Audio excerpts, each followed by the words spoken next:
nek ra ngono nek ndi kok ming lakon Bagong Duta ndase atos. Nek ora tak gawe ngene iki lek ku omong wis jeleh ngantian.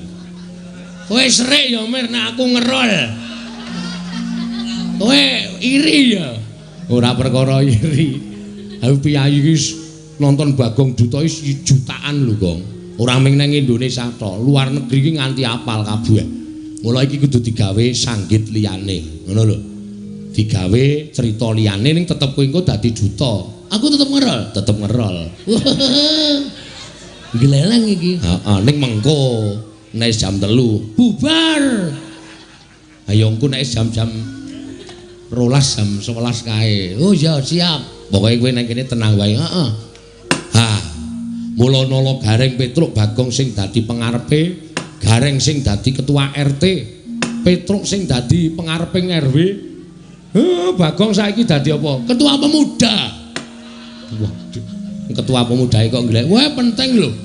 Cagak tuaing negara, cagak tuaing desa, cagak tuaing pedukuhan ki nek ora nom-nom, ora ana nom-noman, ora bakal jalan.